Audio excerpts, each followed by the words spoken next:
Le Coran, quand je l'étudie, je suis extrêmement parcimonieux. J'y vais tout doucement. Tu sais, tu as 7 niveaux de lecture. Et je veux surtout me garder de l'arrogance qu'on peut avoir quand on maîtrise trop bien par cœur la surface, si tu veux, quand on peut citer des passages.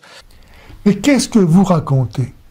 7 niveaux de lecture, et pourquoi pas 36 ou 15 000? Plus c'est creux, et plus il faut faire de l'esbrouffe pour s'illusionner et tromper le nigo.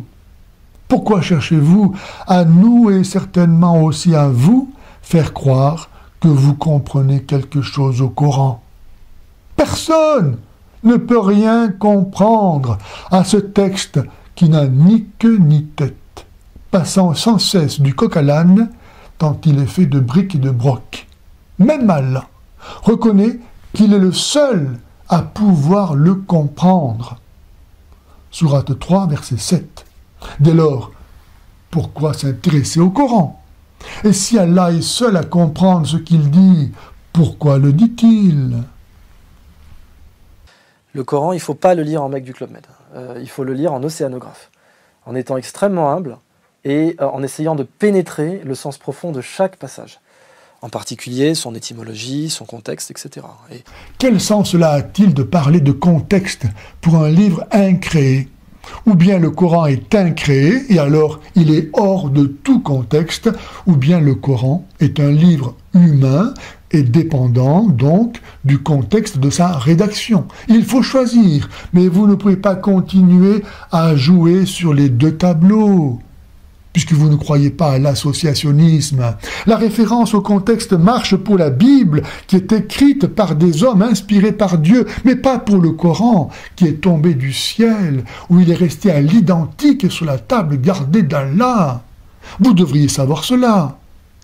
Cessez donc de vous illusionner et de vous faire le serviteur de cette imposture. Pour un scientifique, ce n'est pas sérieux. Et s'il y a eu des siècles d'écoles d'interprétation, c'est précisément parce qu'il était admis et convenu, non seulement que le Coran a une profondeur, mais également que personne n'a le droit de l'interpréter à votre place. Vous pouvez être conseillé, mais si vous prenez une interprétation, c'est votre responsabilité. Fantastique. Vous pouvez faire dire ce que vous voulez au Coran. Tout est son contraire. Dans le Coran et la tradition, on peut trouver la chose et son contraire. Les mots n'ont donc pas de sens, ni les règles de grammaire, de style ou d'orthographe. Voilà bien exprimé, avec tout l'aplomb qu'il faut, l'enseignement du néant, la tromperie magique. Vous serez comme des dieux, il vous suffit de le dire pour que ce soit. Mais où est l'infini respect dû à Dieu, si l'on peut se substituer à lui pour lui faire dire ce que l'on veut? Mais si, au fond, tout est affaire d'interprétation, qu'est-ce qui fait que la vôtre, qui est très libérale, est plus juste que celle de l'imam d'à côté qui dira le contraire? C'est pas une question d'interprétation juste ou pas. Le Coran et la tradition du prophète ne livrent pas une doctrine particulière, ni une doctrine sur la foi, ni une doctrine sur les pratiques. Alors la doctrine, qui la donne?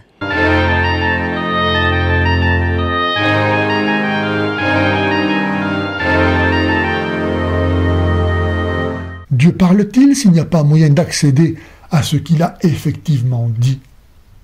De deux choses l'une, ou Dieu ne parle pas dans le Coran, ou l'associationnisme n'est pas un péché pour l'islam.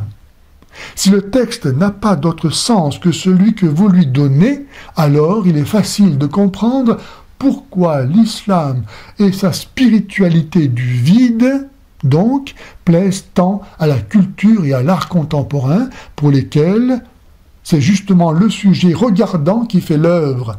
Marcel Duchamp vous présente un bidet et vous vous extasiez devant la Joconde. Je vous vends des cacahuètes et vous m'achetez des diamants. Avouez que c'est pratique.